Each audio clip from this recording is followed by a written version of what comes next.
Leitura comentada do livro Um Curso em Milagres, comigo, Luciana. Capítulo 2: A separação e a expiação. Seção 5: A função do trabalhador de milagres. Antes que os trabalhadores de milagres estejam prontos para empreender sua função neste mundo, é essencial que compreendam inteiramente o medo da liberação. De outro modo, podem inadvertidamente fomentar a crença em que a liberação é aprisionamento, uma crença que já prevalece há muito tempo. Essa percepção equivocada surge, por sua vez, da crença em que o dano pode ser limitado ao corpo. Isso acontece em função do medo subrepetício de que a mente pode ferir a si mesma. O significado de subrepetício é algo feito às ocultas, clandestino, dissimulado. Então, essa percepção equivocada seria um medo oculto de que a mente pode ferir a si mesma. Nenhum desses erros é significativo, porque as criações equivocadas da mente, na realidade, não existem. Esse reconhecimento é um instrumento de proteção muito melhor do que qualquer forma de confusão de níveis, porque introduz a correção no nível do erro. É essencial lembrar que só a mente pode criar e que a correção pertence ao nível do pensamento. Ampliando uma declaração anterior, o espírito já é perfeito e, portanto, não requer correção. O corpo não existe, exceto como instrumento de aprendizado para a mente. Esse instrumento de aprendizado não está sujeito a erros próprios, porque não pode criar. Então, o processo criativo é unicamente da mente. O corpo não cria nada.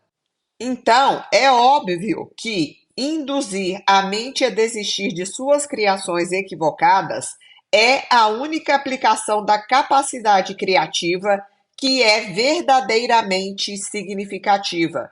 Então, realmente parte de uma reconfiguração da nossa mente. Mágica é o uso da mente de forma criativa, porém equivocada ou não mental.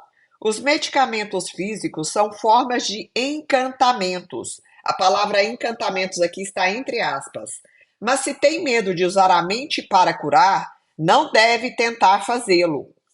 O próprio fato de ter medo faz com que a sua mente seja vulnerável à criação equivocada. Aqui a gente percebe o quanto é profundo a gente começar a sair do medo, porque o medo ele é um fator de atração para tudo aquilo que a gente não quer. E ele nos limita imensamente, inclusive aqui, como acabou de dizer, no processo de autocura, que é uma possibilidade, uma potencialidade da nossa mente, desde que a gente não tenha medo. Está, portanto, propenso a compreender de forma equivocada qualquer cura que possa ocorrer e como o egocentrismo e o medo usualmente ocorrem juntos, pode ser incapaz de aceitar a fonte real da cura. A fonte aqui está com letra maiúscula, porque essa fonte universal criadora, que é o Pai, né, que é essa consciência universal divina. E que quando conectamos a ela, nós temos todas as possibilidades de cura a nosso favor. Nessas condições, no caso de compreender de forma equivocada por causa do medo, né? É mais seguro para você se apoiar temporariamente em instrumentos de cura físicos, porque esses você não pode perceber equivocadamente, como pode fazer com as suas próprias criações. E no caso, esses instrumentos de cura físicos são os medicamentos, por exemplo, né? Enquanto persistir o teu sentimento de vulnerabilidade, não deve tentar apresentar milagres. Eu já disse que milagres são expressões da mentalidade disposta para o milagre, e essa mentalidade milagrosa significa mentalidade certa. Aquele que tem a mentalidade certa não exalta nem deprecia a mente do trabalhador de milagres, ou a de quem o recebe. Todavia, como uma correção, o milagre não precisa esperar que a mentalidade daquele que recebe esteja disposta para o que é certo. Então, essa mentalidade certa é a convicção, a certeza, a fé e a disponibilidade como instrumento de vontade de sim, de ser curado ou então de contribuir para a cura de outros. De fato, seu propósito é restaurá-lo à sua mente certa. É essencial, porém, que o trabalhador de milagres esteja em sua mente certa, mesmo que por um breve período de tempo, ou será incapaz de restabelecer a mentalidade certa em outra pessoa. O trabalhador de milagres aqui precisa acreditar na cura para si mesmo, né, e para os outros. É sempre uma escolha, e como já foi dito anteriormente, aquilo que você faz atesta o que você acredita. Então, a sua ação, o seu pensamento na direção certa, vai confirmar aquilo que você acredita, na possibilidade ou não de curar, na possibilidade ou não da existência de milagres, e assim por diante. O curador que confia em sua própria prontidão está colocando em perigo a sua própria compreensão. Você está perfeitamente seguro enquanto está completamente despreocupado com a sua prontidão, mas mantém uma confiança consistente na minha. Se as suas inclinações para trabalhar em milagres não estão funcionando adequadamente, isso sempre acontece porque o medo se introduziu na sua mentalidade certa e a virou de cabeça para baixo. Todas as formas da mentalidade disposta para o que não é certo são o resultado da recusa em aceitar a expiação para ti mesmo. Se você a aceita, está em posição de reconhecer que aqueles que necessitam de cura são simplesmente aqueles que não compreenderam que a mentalidade certa é a cura em si mesma. Então, quando a nossa mente ela se volta para esse entendimento de uma verdade maior, que busca manifestar a harmonia para tudo e para todos os seres viventes. E é nesse ponto que as curas acontecem.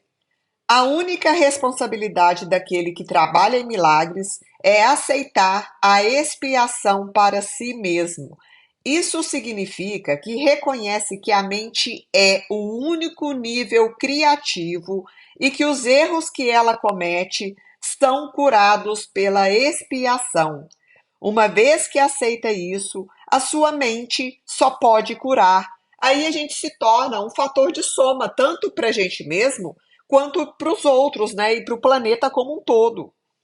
Negando à sua mente qualquer potencial destrutivo e reempossando-a dos seus poderes puramente construtivos, você se coloca em posição de desfazer a confusão de níveis dos outros. E a partir disso, a mensagem que então você lhes dará é a de que suas mentes são similarmente construtivas e suas criações equivocadas não podem feri-los. Isso a não ser que a pessoa acredite que pode feri-la, ou não. Então é sempre um processo de escolha. O que eu escolho acreditar? Afirmando isso, libera a mente da supervalorização do seu próprio instrumento de aprendizado e a restaura à sua verdadeira posição como aprendiz. Olha que lindo! Estamos aqui realmente nessa condição de aprendizes, mas a gente tem que estar aberto para isso e reconhecer que estamos aqui aprendendo o tempo inteiro, seja com as situações, com as pessoas, os relacionamentos, os desafios. Tudo está trazendo um aprendizado que a gente não entende. Tudo tem um propósito oculto. Deve-se enfatizar mais uma vez que o corpo não aprende nem tampouco cria. Então, o aprendizado é sempre da mente, da alma, do espírito. Nunca é do corpo, porque o corpo é um instrumento de aprendizado, somente isso. Como um instrumento de aprendizado, ele meramente segue o aprendiz, mas se é falsamente dotado de iniciativa própria, vem a ser uma séria obstrução ao próprio aprendizado que deveria facilitar. Então, quando a gente acha que o corpo serve para algo mais do que ser um instrumento de aprendizado e de manifestação do nosso espírito, a gente está dificultando, obstruindo esse processo de aprendizado. Aí a gente não vai ter os aprendizados que precisaria ter nessa vida. E ele, na verdade, é um instrumento para facilitar esses aprendizados. Apenas a mente é capaz de iluminação. O espírito já é iluminado e o corpo em si é por demais denso. A mente, porém, pode trazer iluminação ao seu corpo, reconhecendo que ele não é o aprendiz e, portanto, não pode ser levado ao aprendizado. Contudo, o corpo é facilmente levado a se alinhar com a mente que aprendeu a ver além dele, em direção à luz. Então, quando esse entendimento está maduro na nossa mente, no nosso coração, a gente para de ter o sofrimento como algo que nos limita. A gente para de brigar com a vida, para de brigar com as pessoas, porque entende o propósito da vida, o propósito das situações, o propósito dos relacionamentos. E aí o corpo está realmente sendo unicamente um instrumento de aprendizado, o templo sagrado onde habita o meu espírito, que é esse espírito, essa alma que está tendo os aprendizados que precisa. O aprendizado corretivo sempre começa com o despertar do espírito e o afastamento da crença na vista física. Isso frequentemente acarreta medo, porque tem medo do que a sua vista espiritual vai te mostrar. Mas isso também é uma crença que todos nós adquirimos ao longo dos anos. Esse medo da visão espiritual como se fosse algo que fosse tirar a gente aqui da nossa vida cotidiana, que fosse nos separar das pessoas que a gente gosta. Mas isso é apenas uma crença que nos limita, uma crença limitante. Eu disse anteriormente que o Espírito Santo não pode ver o erro e só é capaz de olhar para o que está além do erro, em defesa da expiação.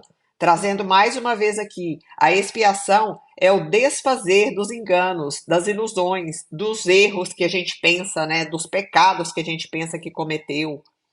Não há dúvida de que isso pode produzir desconforto. No entanto, o desconforto não é o resultado final da percepção. Quando se permite que o Espírito Santo olhe para a profanação do altar, ele também olha imediatamente em direção à expiação. Nada do que ele percebe pode induzir ao medo. Tudo o que resulta da consciência espiritual é meramente canalizado em direção à correção. O desconforto só surge para trazer à consciência a necessidade da correção. Em última instância, o medo da cura surge de uma recusa em aceitar inequivocadamente que a cura é necessária, ou seja, de aceitar verdadeiramente e profundamente que a cura é uma necessidade da nossa alma. O que o olho físico vê não é corretivo e nem pode o erro ser corrigido por qualquer instrumento que possa ser visto fisicamente. Enquanto você acredita no que te diz a sua vista física, as suas tentativas de correção estarão equivocadamente dirigidas. A visão real é obscurecida, porque não pode suportar ver o seu próprio altar profanado. Mas, uma vez que o altar foi profanado, o seu estado vem a ser duplamente perigoso, a menos que seja percebido.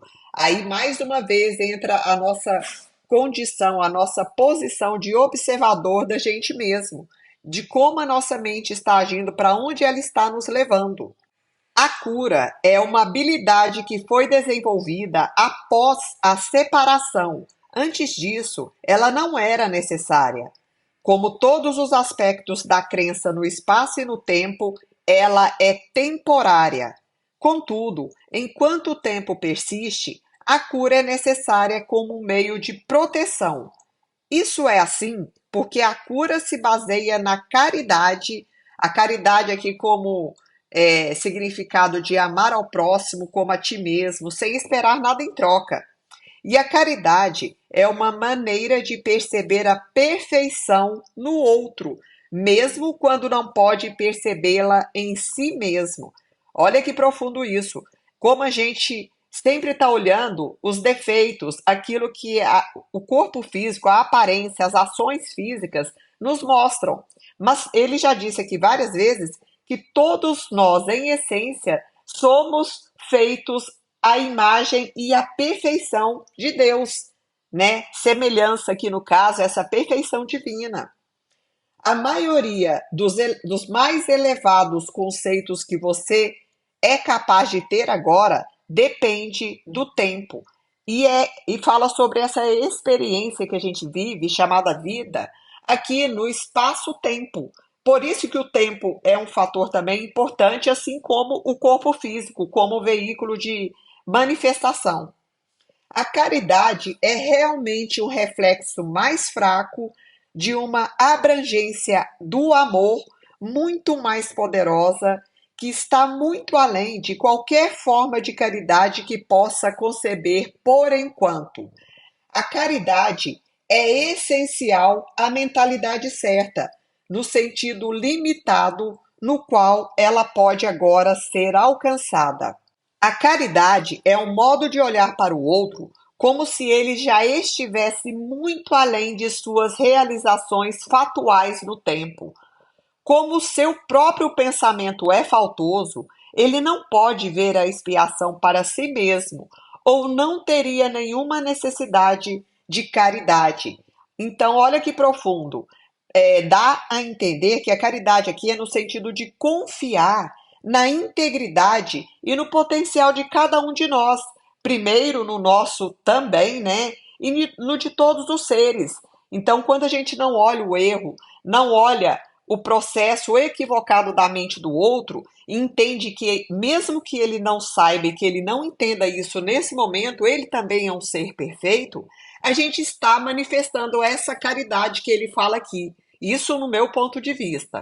A caridade que lhe é conferida é tanto uma admissão de que ele necessita de ajuda, quanto um reconhecimento de que ele vai aceitá-la. Olha que profundo isso. Então a gente tem que confiar no processo. Quando a gente olhar para alguém que está, ou mesmo a gente, eu falo olhar para alguém porque é mais fácil da gente entender.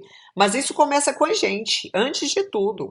Então, quando a gente olha para o outro que vive uma vida muito sofrida, muito problemática, cheia de questões pessoais, de questões relacionais, de questões financeiras, de questões de saúde, a gente tem que olhar para ele, e a caridade aqui inclui isso, denota isso também, né? Admitindo que ele tem uma necessidade sim de ajuda, mas reconhecendo também que ele vai aceitá-la. Num determinado momento ele vai aceitá-la. A gente tem que confiar no processo e confiar também que podemos ser fator de soma na vida de outros.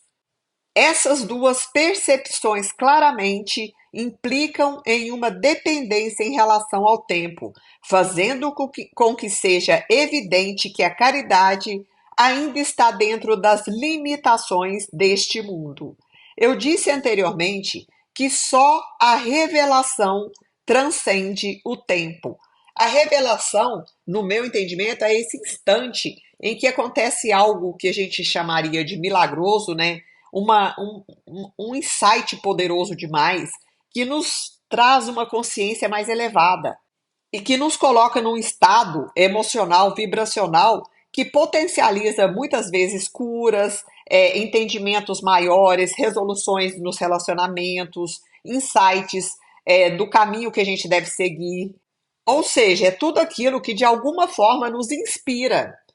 Tem que ser compreendido, porém, que sempre que for oferecer um milagre a outro, está encurtando o seu sofrimento e o teu. Olha que profundo. Ele diz que sempre que mas a gente tem que confiar plenamente que o outro, ele é capaz sim das curas que ele precisa. A gente não pode olhar para a fraqueza do outro e nem para a nossa própria. A gente tem que confiar no processo de tal forma que a nossa visão mais elevada interprete isso como algo que já está acontecendo. Isso corrige retroativamente, assim como progressivamente. Eu entendo isso aqui como que os processos de cura podem acontecer e ocorrer de forma retroativa em algo que já aconteceu, ou seja, a gente se cura de mágoas profundas, de dores profundas, de enganos, de culpas, de medos, e também isso reverbera para outros seres, a gente potencializa isso em outras pessoas, porque ninguém está separado. Sempre que algo acontece comigo, algo de elevado ou não, algo que me diminui, que me coloca num estado de sofrimento maior, isso está sendo reverberado para todo o campo consciencial e também eletromagnético que nos une a todos. Fim da leitura do livro-texto.